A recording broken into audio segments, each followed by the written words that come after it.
ایک دفعہ ایک شخص امام علی ابن ابی طالب علیہ السلام کی خدمت میں حاضر ہوا۔ یہ شخص یہ جاننا چاہتا تھا کہ علی واقعی وارث قرآن ہے یا نہیں۔ اس وجہ سے اس شخص نے امیر المؤمنین علی ابن ابی طالب سے ایک سوال کیا۔ ایک بات یاد رہے کہ وارث قرآن وہ ہوتا ہے جو زمین و آسمان، دنیا و آخرت، حتیٰ کہ ہر چیز کا علم رکھتا ہو، نہ کہ ان سب کا علم رکھتا ہو بلکہ ان سوالات کا مکمل جواب بھی رکھتا ہو، اور اس کے ساتھ ساتھ ان سب چیزوں کے بارے میں جو سوالات ہو، ان سوالات کا ایک نہیں بلکہ ہزاروں میں جوابات رکھتا ہو، اس کو وارث قرآن کہتے ہیں۔ اس شخص نے یہ جاننے کے لیے کہ مولا علی واقعی وارث قرآن ہے یا نہیں، شخص نے مولا علی سے ایک سوال کیا کہ اے امیر المؤمنین علیہ السلام، میرے پاس بکریوں کا ایک جھنڈ یعنی ایک ریوڑ ہے۔ میں نے ان بکریوں کی نگرانی کے لیے کتا رکھا، تو اس کتے کے ڈر کی وجہ سے میری ساری بکریاں کھٹی رہتی ہے۔ لیکن اے امیر المؤمنین، کچھ دن پہلے میری ایک بکری کے ہاں ایک ایسا بچہ پیدا ہوا۔ اس بچے میں بکری کی صفات تو ہے، لیکن بکری کی صفات کے ساتھ ساتھ کتے کی صفات بھی ہے۔ اے امیر المؤمنین علیہ السلام، میں بڑا پریشان ہوں۔ مجھے یہ سمجھ نہیں آ رہا ہے کہ یہ بچہ کتا ہے یا بکری۔ یہاں پر توجہ طلب بات ہے، اگر انسان کو بچہ ہو تو اس میں انسان جیسی صفات ہوتی ہے، بکری کا بچہ ہو اس میں بکری جیسی صفات ہوتی ہے، اگر کتے کا بچہ ہو اس میں کتے جیسی صفات ہوتی ہے، لیکن یہاں پر توجہ طلب بات یہ ہے کہ بچہ بکری کا ہے اور صفات کتے کی ہے۔ اس کے بعد جب اس شخص نے امیر المؤمنین علی ابن ابی طالب علیہ السلام سے یہ سوال کیا، امیر المؤمنین حضرت امام علی علیہ السلام نے فرمایا، اے شخص، اگر تو یہ جاننا چاہتا ہے کہ یہ بکری کا بچہ کتا ہے یا پھر بکری، تو تم اس بکری کی آواز کو سن۔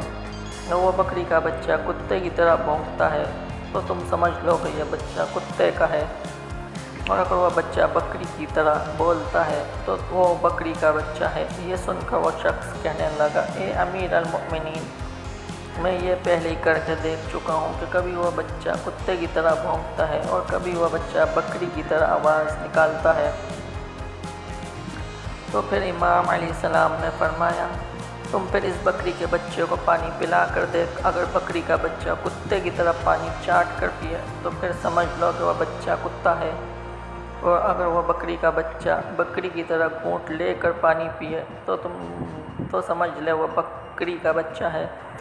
تو اس پر وہ شخص کہنے لگا کہ اے امیر المؤمنین، میں یہ بھی کر کے دیکھ چکا ہوں، کبھی وہ بچہ کتے کی طرح زبان سے پانی چاٹ کر پیتا ہے اور کبھی بکری کی طرح پانی پیتا ہے۔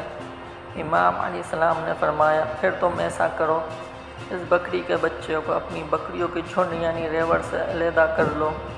اگر یہ بکری کا بچہ باقی بکریوں کے ساتھ جھنڈ میں چلتا ہے تو سمجھ لے یہ بکری کا بچہ ہے، اور اگر یہ بکری کا بچہ تیری بکریوں کے کنارے کنارے چلتا ہے تو تم سمجھ لو کہ یہ کتا۔ یہ سن کر اس شخص نے کہا، اے امیر المؤمنین، میں یہ بھی کر کے دیکھ چکا ہوں کہ کبھی وہ بچہ بکریوں کی جھنڈ میں چلتا ہے اور کبھی جھنڈ کے کنارے پر۔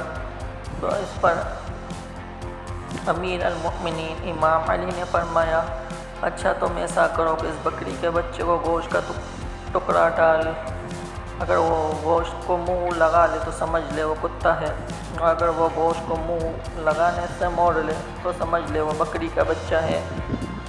تو اس پر اس شخص نے کہا کہ اے امیر المؤمنین، میں یہ بھی کر کے دیکھ چکا ہوں کہ یہ بچہ کبھی کبھی گوشت کھا لیتا ہے اور کبھی منہ موڑ لیتا ہے۔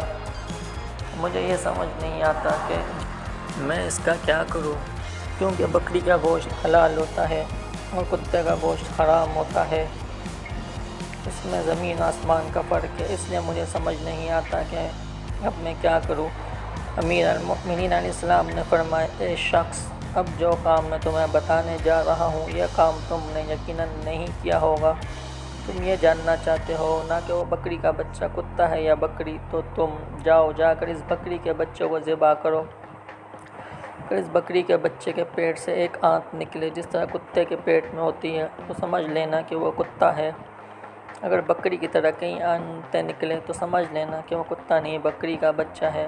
اس کے بعد جب اس شخص نے امیر المؤمنین علیہ السلام کا یہ جواب سنا تو فوراً آپ علیہ السلام کے قدموں میں گر کر عرض کرنے لگا کہ اے امیر المؤمنین، میرے پاس نہ ہی کوئی بکری اور نہ ہی کوئی کتا۔ میں آپ علیہ السلام کے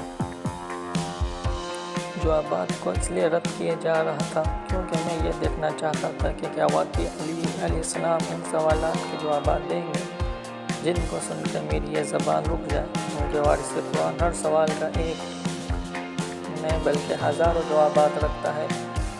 میں تو صرف آپ علیہ السلام کا امتحان لینے آیا تھا۔ میں یہ دیکھنا چاہتا تھا کہ آپ علیہ السلام وارث قرآن ہے یا نہیں۔ آپ علیہ السلام نے میرے سوالات کا دریا بہا دیا۔ اگر آپ کی جگہ کوئی اور ہوتا تو میرے سوالات کے جوابات کی ذرا بھی وضاحت نہ کرتا۔ تو آج مجھے دل سے یقین ہو گیا ہے کہ علی بن ابی طالب علیہ السلام وارث قرآن ہے۔ سبحان اللہ۔ ہر علی کے چاہنے والے اس بات کو شیئر کریں، اپنی قیمتی رائے کمنٹس میں بتائیں، ویڈیو کو لائک کریں، شیئر کریں اور دوستوں کو بتائیں۔